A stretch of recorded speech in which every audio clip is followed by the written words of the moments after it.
Romanos capítulo 4, de 1 a 8. Ouçamos a leitura da palavra de Deus. Que, pois, diremos ter alcançado Abraão, nosso pai, segundo a carne? Porque se Abraão foi justificado por obras, tem de que se gloriar, porém não diante de Deus. Pois que diz a Escritura? Abraão creu em Deus, e isto lhe foi imputado para a justiça. Ora, ao que trabalha, o salário não é considerado como favor, e sim como dívida. Mas ao que não trabalha, porém crê naquele que justifica o ímpio, a sua fé lhe é atribuída como justiça. E é assim também que Davi declara ser bem-aventurado o homem a quem Deus atribui justiça, independentemente de obras. Bem-aventurados aqueles cujas iniquidades são perdoadas e cujos pecados são cobertos. Bem-aventurado o homem a quem o Senhor jamais imputará pecado. Até aqui, queridos, a leitura da palavra de Deus. Oremos, pedindo que Ele nos ilumine na compreensão da mesma. Senhor, nós estamos aqui nessa noite com o objetivo único de Te adorar. Não viemos por outro motivo. Nós queremos Te prestar o culto, porque nós cremos que Tu és o nosso Deus, o nosso Criador, o nosso Redentor. Cremos que nos amas e que nos tens abençoado muito além e mais do que nós merecemos ou até pedimos. Por isso nós estamos aqui e nós queremos Te render toda a honra, glória e louvor nessa noite. Queremos, ó Deus, declarar que Tu és o único Deus, não há outro além do Senhor, e que nosso coração, a nossa alma está cativa a Ti pelo Evangelho de Jesus Cristo, e que nós nos curvamos somente a Ti. E nós queremos, ó Deus, pedir que nessa noite Tu nos fales, Tu nos guies, Tu nos instruas. Nós sabemos que no passado Tu falastes aos pais pelos profetas, falastes de muitas e diferentes formas, mas agora nos destes a Tua palavra perfeita, completa, infalível, inerrante. Ouvi-la é ouvir-Te. Por isso nós pedimos que nos deis ouvidos, que Tu abras os ouvidos do nosso coração, ilumines os olhos do nosso entendimento, para que nós estivéssemos como que diante de Ti e como se o Senhor nos falasse diretamente. Eu quero pedir pelos que aqui estão nessa noite, que ainda não compreenderam o Evangelho na sua plenitude e na sua graça. Oro por aqueles que estão lutando com a culpa, com a condenação, com a incerteza, com o medo. Oro por aqueles que se consideram indignos, inúteis diante de Ti. Senhor, que essa palavra de Paulo, Teu servo, inspirada por Ti nessa noite, ela seja libertadora, abençoadora. É o que nós Te pedimos em nome de Jesus. Amém. Amém. Nós estamos dando sequência à nossa série de estudos na carta de Paulo aos Romanos e chegamos agora no capítulo 4. O capítulo 4 está dentro daquela segunda parte da carta aos Romanos. Na primeira parte, capítulos 1, 2 e 3, o apóstolo Paulo demonstrou como toda a raça humana está debaixo do juízo de Deus. Os pagãos, os ímpios, receberam de Deus a revelação na consciência e na própria natureza. E mesmo assim rejeitaram aquilo que Deus tornou conhecido através das coisas criadas e da sua própria consciência. Então, mesmo aquelas pessoas que nunca ouviram falar de Jesus Cristo, nunca ouviram coisa alguma a respeito do Evangelho, elas não são inocentes diante de Deus. Elas têm uma revelação, elas têm uma luz, e eles rejeitaram, todos rejeitaram essa revelação que Deus fez de si mesmo na consciência e no coração. Eles são culpados e condenados com justiça por Deus. E não somente eles, Paulo explica nos capítulos 1, 2 e 3, mas também os próprios judeus que receberam a lei de Moisés, receberam a revelação escrita de Deus no período antes de Cristo, eles também não guardaram essa revelação. O resumo está no capítulo 3, onde Paulo diz: pois todos pecaram e carecem da glória de Deus. O todos aí é abrangente, significa cada um, não há exceção alguma. Essa é a situação do homem diante de Deus. E, final do capítulo 3, Paulo então apresenta a maneira pela qual o Deus que é justo, ele pode perdoar pecadores, justificar pecadores, como vocês e como eu. E ele apresenta então a justiça de Deus na pessoa de Jesus Cristo. Em Cristo Jesus, mais propriamente na morte de Cristo na cruz, pelo sangue que ele derramou, Deus castiga o pecado e mostra que ele é justo, ele não deixa o pecado passar em branco, mas só que ele castigou em Jesus Cristo, e ele toma a justiça de Cristo e ele aplica naquele que crê em Jesus Cristo. Desta forma, Deus continua justo, mas ele pode justificar pecadores, ele pode receber ímpios e iníquos como seus filhos, perdoando os seus pecados. E depois de ter explicado isso, no final do capítulo 3, o apóstolo Paulo traz algumas implicações disso. Ele está mostrando que Deus salva pecadores mediante a fé em Jesus Cristo. Se é pela fé, ele diz, não tem lugar para vanglória. É o capítulo 3, verso 27. Foi excluída a vanglória, ou seja, o homem não pode se jactar diante de Deus, ele não pode contar vantagem diante de Deus, como se a salvação fosse alguma coisa que ele merecesse. As obras da lei, ou seja, a guarda e a obediência da lei, Paulo diz no verso 28 do capítulo 3, estão também excluídos, porque o homem não se salva por isso. A lei não foi dada para nos salvar, mas para mostrar que nós somos pecadores. Ele também conclui que, nesse ponto, tanto faz ser judeu, tanto faz ser um pagão, um gentil, um não-judeu, porque tanto um quanto o outro são justificados e recebidos por Deus da mesma forma que é mediante a fé em Cristo Jesus. E, por último, Paulo diz que isso não significa que a lei, então, não tem mais propósito. Pelo contrário, a lei continua sendo a vontade de Deus para conosco, mostrando a sua santidade e a nossa pecaminosidade e nos encaminhando para Cristo Jesus. Foi o que nós vimos na última mensagem. E agora Paulo continua o mesmo tema, só que desenvolvendo esses pontos, usando a figura do patriarca Abraão, uma figura muito querida dos judeus da sua época e dos judeus através da história. Ele faz a ligação, o capítulo 4, a ligação desse capítulo com a parte anterior, está aí no verso 1, quando ele diz assim, o que, pois, diremos ter alcançado Abraão, nosso pai, segundo a carne. Ou seja, se não tem lugar para vanglória, se a salvação é não é pelas obras, mas pela lei, se tanto faz ser judeu ou não judeu, a circuncisão ou a não circuncisão, a salvação é pela fé. Então, como é que fica Abraão, o pai da nação judaica? Como é que fica o caso dele? E eu vou dizer daqui a pouco porque é que Paulo tem que tratar de Abraão.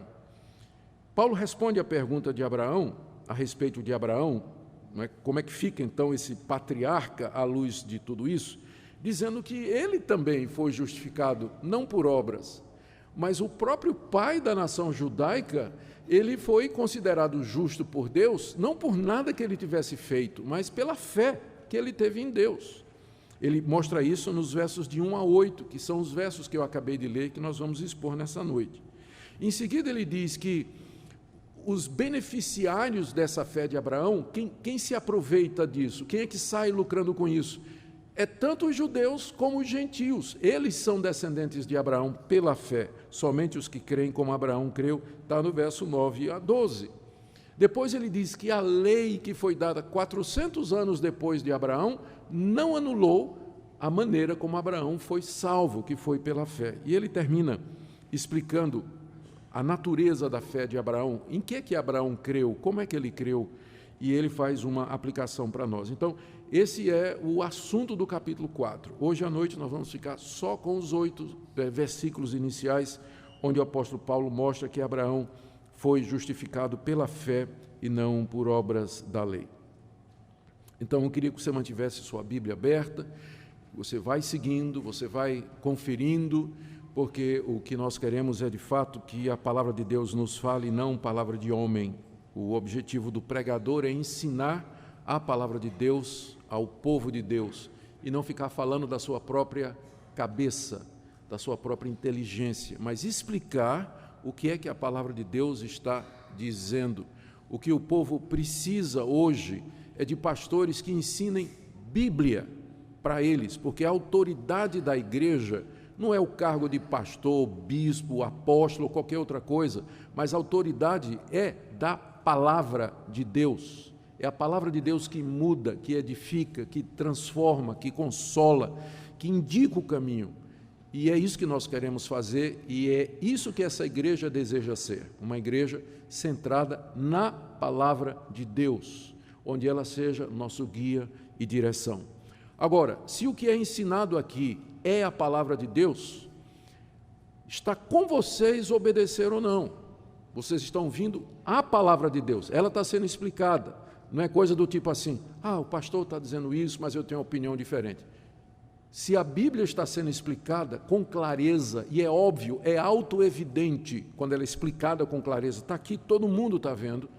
Então, se você busca a Deus ou é temente a Deus, cabe a você se curvar diante dessa palavra e dizer, Senhor, eu quero te seguir, eu quero te obedecer. Mas se alguma vez aqui desse púlpito, ou eu, ou qualquer outro que ocupe, disser coisas que não estão na palavra de Deus, vocês não têm a obrigação de cumprir, e nem de obedecer, e nem de crer. Esse é um legado da reforma protestante, que nós temos a liberdade de conferir, de averiguar a palavra de Deus, se ela está sendo ensinada com verdade, como os crentes de Bereia, quando Paulo foi pregar naquela cidade, e diz lá que eles eram mais nobres do que de outra cidade, porque eles estavam examinando as Escrituras para ver se o que Paulo estava dizendo era verdade. Se o que Paulo estava dizendo era verdade. Mas me perdoem essa digressão, eu precisava dizer isso. Vamos direto então para o texto do verso 1 até o verso 8, onde Paulo, então, no verso 1, faz essa pergunta. Depois de ter explicado tudo, no capítulo 3, ele diz, o que diremos, pois, ter alcançado Abraão, nosso pai, segundo a carne? O que ele quer dizer, a pergunta é essa daqui, Com relação à justificação pela fé que eu acabei de falar e a vanglória que foi excluída, como é que fica o caso de Abraão, o nosso antepassado? É isso que significa Abraão, nosso pai segundo a carne. Havia muitos judeus lá na igreja de Roma e Paulo então está se dirigindo a eles. Paulo também era judeu, por isso que ele se refere a Abraão como sendo nosso pai segundo a carne, ou seja, Abraão era o nosso ancestral. Então, como é que fica o caso dele diante disso que eu estou ensinando, diz o apóstolo Paulo, de que a justificação é pela fé? Essa daqui era uma daquelas perguntas que o judeu tinha na ponta da língua, toda vez que ele ouvia o apóstolo Paulo falar de que o homem é justificado pela fé. Como eu disse, tinha muitos judeus em Roma e na igreja de Roma, e para eles, aqui é que está o ponto, para os judeus, Abraão tinha sido justificado por suas obras. Os rabinos diziam que antes de revelar a lei a Moisés, 400 anos antes, Deus já tinha revelado a lei a Abraão. Abraão sabia a lei toda. Deus teria dado uma revelação secreta a Abraão a respeito da lei, e Abraão guardou aquela lei com perfeição. Onde é que está na Bíblia isso? No Antigo Testamento? Em lugar nenhum. Mas essa era uma interpretação dos rabinos, né? Porque eles queriam insistir que Abraão havia se justificado diante de Deus, havia sido aceito por Deus, observando meticulosamente todos os preceitos da lei. Mas como Abraão poderia ter feito isso se Abraão não conhecia a lei? A lei veio 400 anos depois de Abraão com Moisés. Resposta dos rabinos, não, mas Deus deu uma revelação especial a Abraão. Abraão conhecia a lei toda, Deus pré-revelou a lei a Abraão, e Abraão havia guardado todos os mandamentos de Deus. Então, para o judeu, quando Paulo chegava e dizia, a justificação é pela fé, o judeu na hora dizia, mas e Abraão? Abraão não foi justificado por obras? Ele não guardou a lei? Não é por isso que ele era justo diante de Deus, porque ele fez tudo certinho? Então, Paulo teria que agora responder a essa questão. Como fica Abraão, então, se é que ele foi realmente justificado pelas obras da lei ou por guardar a lei meticulosamente? A resposta de Paulo está aí do verso 2 até o verso 28. No verso 2, Paulo reconhece que a questão é importante, porque se Abraão ele foi justificado diante de Deus pelas obras da lei, ele tinha motivo de se vangloriar. Veja o verso 2. Por que o porquê aí explica, né, por que Paulo está trazendo Abraão. Como é que fica esse caso de Abraão? Por que você está falando de Abraão, Paulo? Porque se Abraão foi justificado por obras, ele tem de que se gloriar, porém não diante de Deus. Se Abraão foi justificado por obras, então ele tem motivo de se gloriar, ele poderia se orgulhar. Se ele tivesse guardado a lei de forma perfeita, obedecido os mandamentos de Deus, ele podia contar vantagem, ele poderia se comparar com outras pessoas e achar que ele é top, não é que era o melhor, que ele era superior aos demais que não tinham guardado a lei assim. Mas, Paulo diz, não diante de Deus. Ou seja, diante de Deus, Abraão era um pecador como qualquer outro. Diante de Deus, a santidade de Abraão se dissolvia em nada. Diante do Deus justo, a justiça de Abraão não valia nada. Diante do Deus reto, todo-poderoso e santo, imutável, qualquer justiça ou qualquer coisa boa que Abraão teria feito, comparativamente, não era absolutamente nada. Se Abraão foi justificado por obras, ele teria vantagem para contar, ele poderia se gloriar, mas não diante de Deus. Abraão nunca poderia ter feito o suficiente para ser aceito por Deus. E aí, Paulo, em seguida diz, é como se ele dissesse, e além disso, olha o que é que Deus disse, que é o verso 3. Pois, o que diz a Escritura? Paulo quer fechar o argumento da seguinte maneira, vocês estão dizendo que Abraão foi justificado pelas obras. Eu digo que não. Porque se ele foi justificado por obras, ele teria motivo de vanglória. E ninguém pode se vangloriar diante de Deus, porque Deus é o que é e nós somos o que nós somos. E a maior prova do que eu estou dizendo, ou então é como se ele dissesse, então vamos perguntar a Deus, o que é que Deus diz a respeito de Abraão? E aí ele vai lá na Escritura, vai lá em Gênesis, capítulo 15, verso 6, e cita o que a Bíblia diz a respeito da maneira como Abraão foi justificado. Essa jogada de Paulo, essa estratégia de Paulo, é muito boa, porque todos os judeus acreditavam que o Antigo Testamento, as Escrituras de Israel, eram inspiradas por Deus e que Deus falava através delas. Então, quando havia qualquer discussão, vão para a Escritura. O que é que a Escritura diz? Ou, o que é que Deus diz? Então, uma vez que Paulo está dizendo, o judeu está dizendo, Abraão se justificou por obras. Paulo está dizendo, não foi por obras, foi por lei. O que é que Deus diz? Vamos lá na Escritura. E Paulo vai lá em Gênesis capítulo 15, verso 6, que está escrito assim, Abraão creu em Deus, e isso lhe foi imputado para a justiça.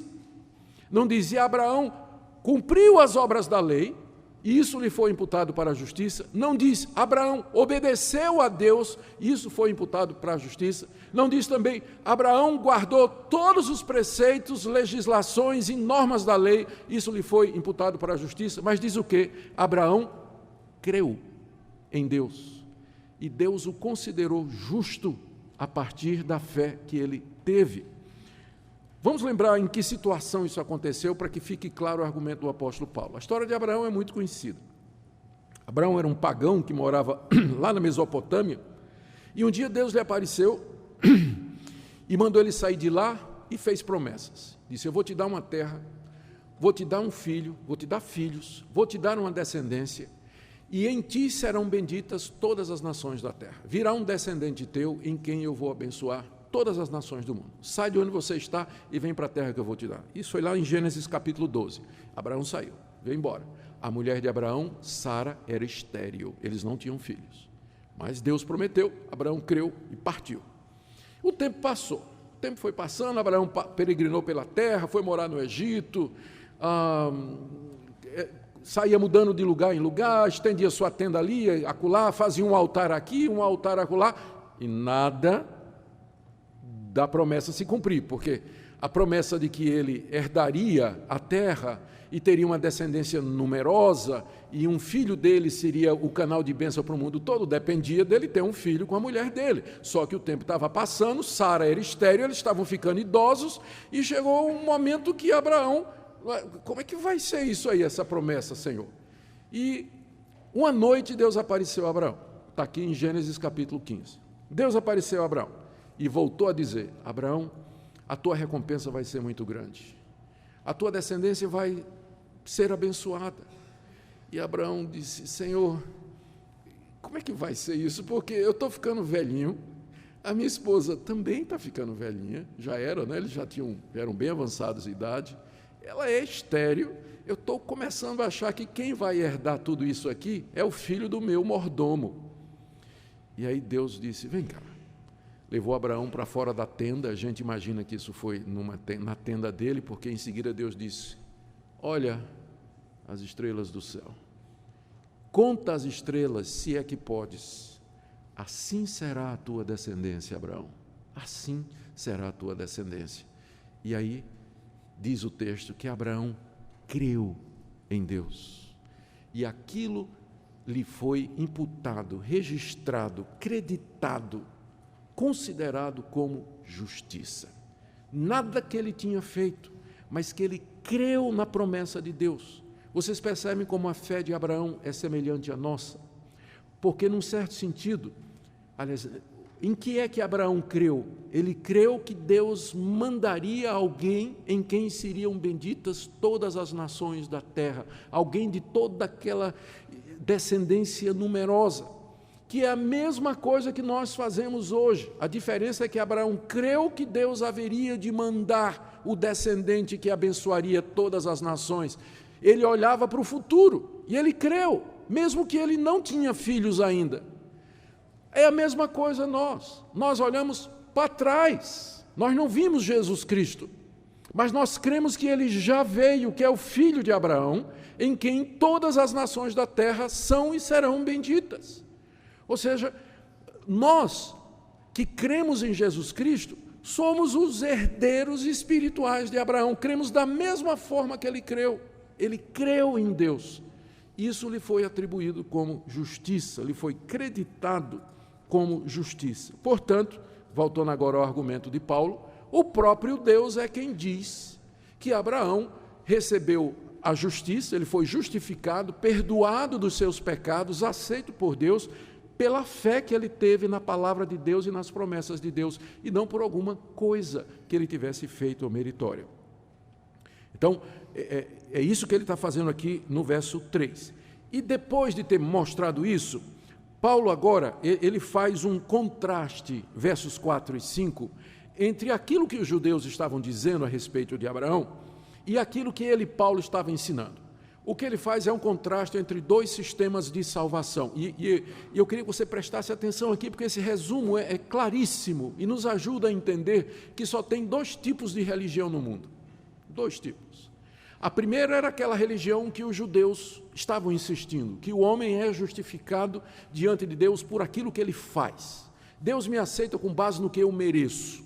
Se eu merecer, então eu sou aceito por Deus, Deus me abençoa, Deus me perdoa e Deus me recebe. Se eu não merecer, então eu estou condenado, vou para o inferno, Deus me castiga aqui e tudo mais. É a religião do mérito, que era a religião do judaísmo na época de Paulo. E era o que eles diziam que tinha acontecido com Abraão. Abraão era o pai da nação judaica porque ele mereceu pela sua obediência. Tá, diz o apóstolo Paulo. Vamos fazer uma comparação. No verso 4, Paulo diz assim: ora, ao que trabalha, o salário não é considerado como favor, e sim como dívida. Vocês sabem o que é que Paulo está dizendo aqui, não é? O que trabalha é aquela pessoa que tenta agradar a Deus com o esforço das suas mãos. Ele trabalha para merecer a salvação. Ele dá esmola aos pobres, ele tenta ser uma pessoa moral, ele cumpre ritos religiosos, ele paga promessa, ele dá financeiramente, ele contribui para uma causa social, ele faz tudo o que ele pode, ele trabalha como um trabalho qualquer, ele está trabalhando para conseguir obter de Deus alguma coisa. Então, na religião das obras, você é como um trabalhador. E nesse caso, se você trabalhou o suficiente, o que Deus lhe der não é favor, é salário. Não é isso? Quando você trabalha durante a semana no seu emprego, chega no fim do mês, você recebe o contra-cheque, você recebe o olerite, dizendo quanto você ganhou, você vai lá no seu empregador para dizer, muito obrigado, o senhor me fez um grande favor. Não. O seu salário é dívida. O seu empregador lhe deve aquilo, porque você trabalhou durante a semana, não é isso? Então, ao que trabalha, o salário não é considerado como favor, e sim como dívida. Na religião das obras, Deus fica devendo. Deus é obrigado a pagar. Se você faz isso, cumpre aquilo outro, faz promessa, dá dinheiro, obedece regras religiosas, é uma pessoa moral, faz o bem, então no final Deus fica obrigado a lhe salvar. Deus contraiu uma dívida com você. E essa situação é impensável. Que Deus fica devedor do homem. Que Deus fica devedor dessas pessoas, que Deus tem a obrigação de dar alguma coisa aos homens, isso não bate com aquilo que a gente conhece de Deus na Bíblia. Então, a religião das obras, baseada no mérito, ela acaba tornando Deus em nosso devedor. Deus tem a obrigação de fazer isso para nós. E era isso que os judeus estavam fazendo. E era isso que eles diziam que tinha acontecido com Abraão. E a gente vê uma versão disso, às vezes, no meio evangélico, não é? Houve aí alguns ditos pastores falando assim, que se você der, se você contribuir, se você investir, se você fizer isso, Deus é obrigado a lhe dar de volta. Né? Deus é obrigado a lhe dar de volta aquilo que lhe é direito. Eu sempre digo assim, nunca diga para Deus, Deus, dá o que é meu. Porque se Deus for dar o que é teu, é inferno. É isso que você merece. Não peça a Deus para Ele dar o que é teu. Não diga assim, Deus, eu quero só que o Senhor me retribua. Né? Devolve aquilo que é meu. Não peça isso. Porque se Deus for ouvir tua oração, é inferno. É inferno. Deus não deve nada a ninguém, a homem nenhum. Ele não tem obrigação nenhuma de fazer o bem a você, de salvar você, de perdoar você, de guiar você, de lhe dar alguma alegria, nada. Ele não tem obrigação nenhuma desde o dia em que nós, como uma raça, viramos as costas para Ele, quebramos a sua lei, ofendemos a sua santidade, nos tornamos pecadores debaixo da sua ira, debaixo da sua justiça. Só merecemos o desprazer e a ira de Deus, só. Até aquela sombra gostosa de uma árvore no dia quente de Goiânia, é graça. Se lembre disso da próxima vez, né? Quando você estiver numa sombrinha, estaciona o carro no farol, aí, goiano gosta de fazer isso, eu sempre achei muito estranho, tem um farol, né? Aí, antes de chegar no farol, tem uma árvore com uma sombra. O goiano para 50 metros antes do farol, debaixo da sombra. Que maravilha. Claro. Então, quando você fizer isso, diga, Senhor, até essa sombra é graça. Eu não merecia. Então, Deus não fica devendo a ninguém. Agora, veja, em contraste, o verso 5. O contraste é introduzido aí pelo mas, né? Verso 5. Mas, ao que não trabalha, o que não trabalha aqui é aquela pessoa que não busca méritos diante de Deus por aquilo que ela faz. Isso, ela não procura se justificar por meio das suas obras. Ao que não trabalha, porém crê naquele que justifica o ímpio, e aqui essa expressão é um choque para o judeu. Deus justifica o ímpio. O ímpio é aquela pessoa que virou as costas para Deus, que quebrou a lei de Deus, que merece o juízo de Deus. Mas Deus pode justificar o ímpio? Pode, nós já vimos isso no capítulo anterior. Ele faz isso por meio do sangue de Jesus. Deus justifica o ímpio, aquele que não trabalha, aquele que não tem mérito, aquele que não tem nada para oferecer a Deus. Deus o justifica, perdoa e aceita gratuitamente. Como diz aí no final do verso 5, o que crê, porém, aquele que não trabalha, porém crê naquele que justifica o ímpio, que é Deus, a sua fé lhe é atribuída como justiça.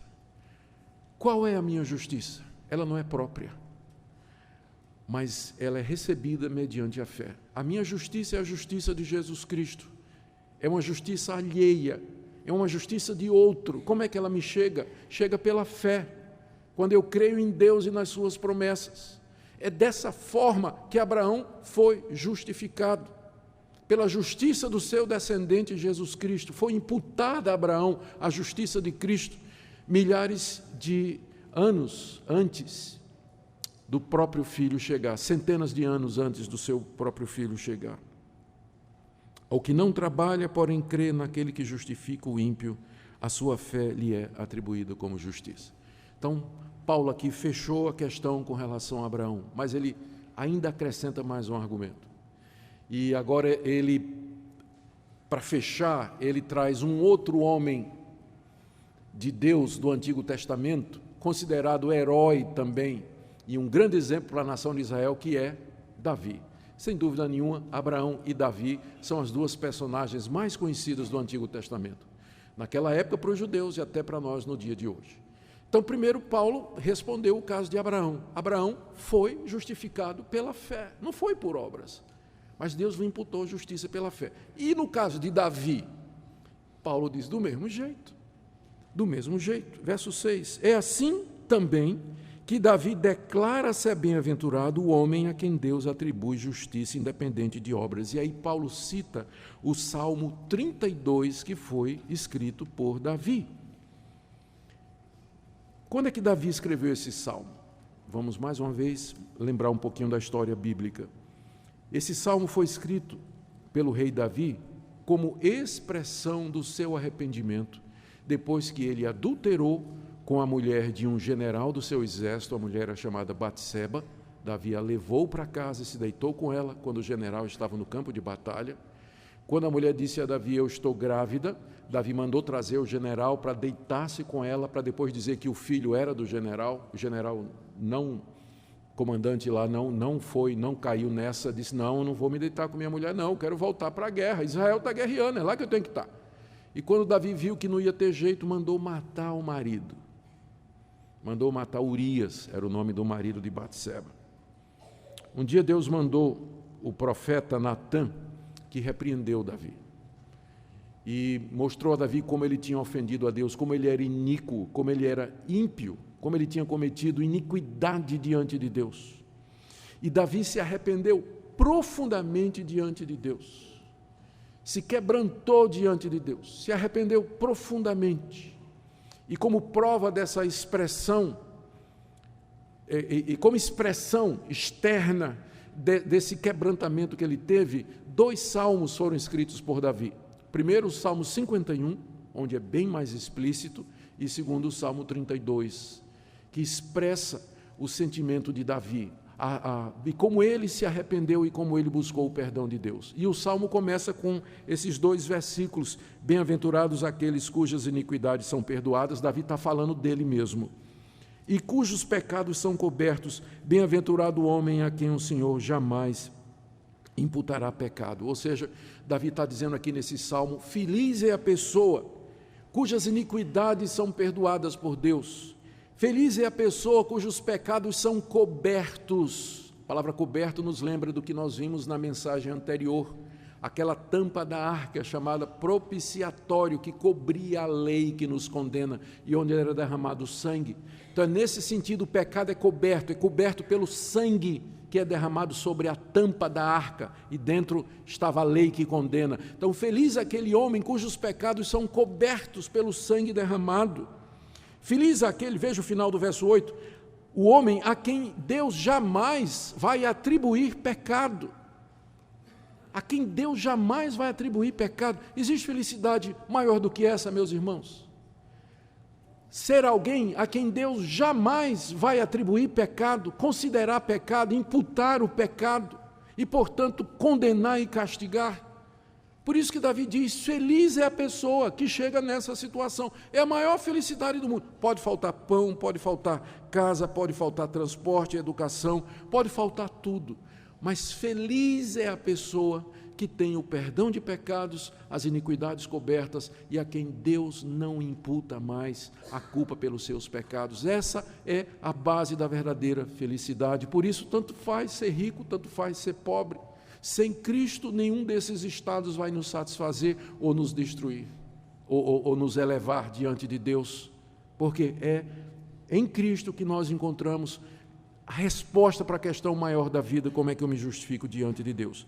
Paulo diz aqui no verso 6, que Davi, com essas palavras, estava provando o seu ponto, ou seja, que o homem é justificado pela fé. Ora, isso ficou claro no caso de Abraão. No de Davi, muito mais. O homem tinha acabado de cometer adultério, tinha acabado de matar o marido da amante. E mesmo assim, Deus o perdoou. Deus o perdoou, mediante o arrependimento. É claro que Davi não ficou sem castigo. O filho morreu, como resultado do castigo de Deus. E toda a sua família sofreu pelos atos de Davi. Mas Davi, diante de Deus, ele foi perdoado. Ele foi perdoado diante de Deus. Com isso, o apóstolo Paulo está provando o seu ponto, que o homem não é justificado por obras da lei, mas sim mediante a fé. Essa passagem nos ensina algumas coisas que eu já adiantei, mas deixe-me tentar resumir aqui antes de fazer uma aplicação. A primeira é uma lição que nós precisamos lembrar. As pessoas sempre foram salvas da mesma maneira. Às vezes os crentes, eles ficam pensando com isso na cabeça. Velho Testamento é lei, Novo Testamento é graça.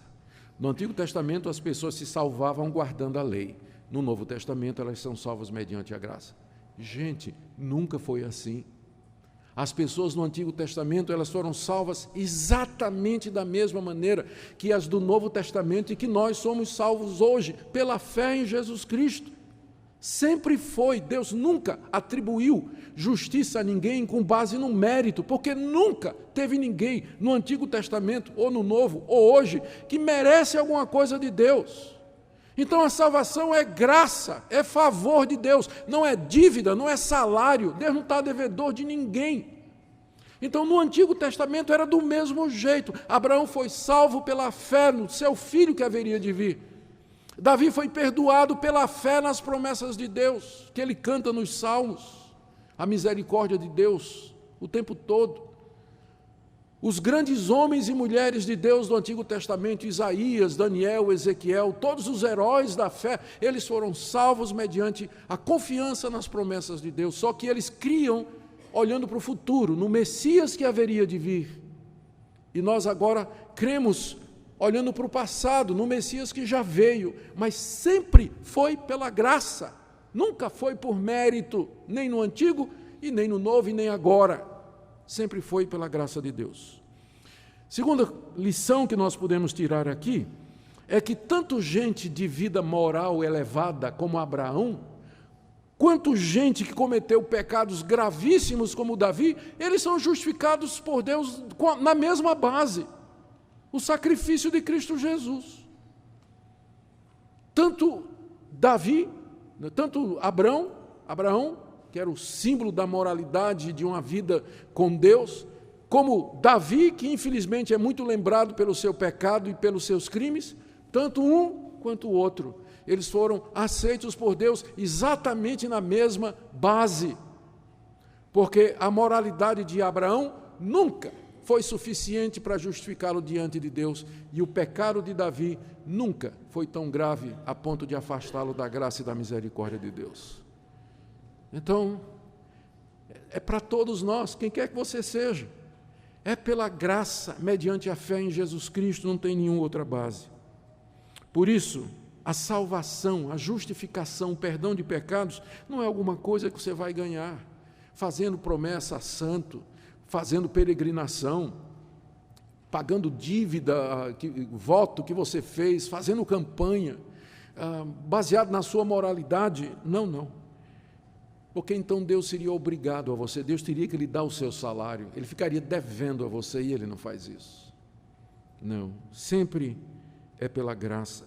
Deus não fica devendo nada a ninguém. Por isso, eu quero aplicar, em primeiro lugar, essa palavra a você que está aqui nessa noite e que se sente um ímpio, se sente um pecador, você que não tem obras, que não tem mérito, que tem consciência de que não tem nada que lhe justifique diante de Deus. Eu quero dizer que você está exatamente no ponto em que você pode ser salvo, porque é somente quando você chega nesse ponto aí que você diz: mas eu não tenho nada, eu não mereço nada. Se Deus me mandar para o inferno, lá no inferno eu vou levantar as mãos e vou dizer: eu estou aqui com justiça, o Senhor é justo ter me mandado para cá. Então, só quando você chega nesse ponto é que você está pronto para ser salvo.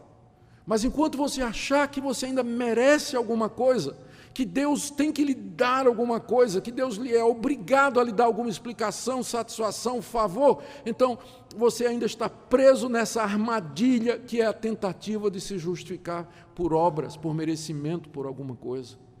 Você tem que renunciar a você mesmo, a qualquer esperança que haja no seu coração e se jogar sem condições ou requerimentos nenhum nos braços de Jesus Cristo. E saber que Ele veio salvar pecadores e não justos. Ele veio buscar miseráveis como vocês e como eu. É graça do começo ao fim. Mas para nós é tão difícil, né? Todo mundo sabe como é. Alguém faz um favor para a gente, e o que é que a gente diz logo em seguida? Obrigado. É uma expressão de gratidão, mas a palavra obrigado quer dizer o seguinte: você me fez um favor e eu estou obrigado diante de você. A gente não sabe nem receber, não é? Porque a gente já em troca já diz obrigado. Eu sei que é uma expressão de gratidão, mas ela quer dizer isso: eu estou te devendo essa. Então, o coração nosso é baseado em mérito. A gente não gosta de ficar devendo favor. E isso, quando se transfere para Deus, acaba nos transformando em legalistas, arrogantes e orgulhosos que tentam se justificar diante de Deus por aquilo que nós fazemos, quando é pela graça, é por graça. E a minha última palavra é para você que já descobriu que é pela graça. Não há motivação melhor do que isso para nós vivermos a vida cristã. Muita gente tem medo de aceitar a plena graça de Deus, de que uma vez que você recebe de graça e você não fez nada para merecer, aí você fica com medo de, bom, agora eu vou me sentir à vontade para eu fazer o que eu quiser. Eu sei, eu passei por uma fase dessa na minha vida.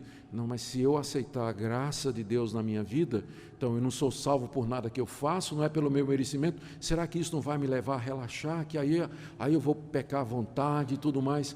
Mas é exatamente o contrário. A pessoa que foi alcançada pela graça, que entendeu a graça de Deus, o coração dela se torna tão grato a Deus, que a primeira coisa que vem no coração dela é essa daqui: Senhor, o que é que eu faço para te agradar? O que é que eu faço para te agradecer? Que o Senhor me perdoou, que o Senhor me recebeu, que o Senhor me aceitou, cobriu os meus pecados, não imputa mais as minhas iniquidades. Eu quero viver para a tua glória. Aquele que foi salvo pela graça é o que mais ama a Deus e que mais vai querer viver para a glória dele. Longe de nos levar para o pecado, a graça nos liberta dele e nos dá motivação para viver. Por isso, nessa noite, quero convidar você a se humilhar diante desse Deus, renunciar a você mesmo, a sua justiça própria, e receber de Deus a dádiva da justificação mediante a fé plena e completa na pessoa de Jesus Cristo. Oremos. Ó Deus, é só por tua graça e misericórdia, assim como foi com Abraão, assim como foi com Davi, também é conosco, pois todos pecaram e carecem da tua glória. Senhor, tenha misericórdia de alguém que está aqui nessa noite e que ainda não tem certeza do caminho, certeza da salvação, que ainda não compreendeu a graça preciosa, a obra completa, perfeita de Cristo Jesus. Que teu Espírito Santo ilumine os olhos do entendimento nessa noite. E se há alguém entre nós que está apegado ao seu pecado, ao seu erro, endurecido no seu orgulho e na sua arrogância, Senhor, convence com a graça que há em Cristo Jesus, que teu Espírito possa atrair essa pessoa e nos ajuda a todos a viver para a tua glória, em nome de Jesus. Amém.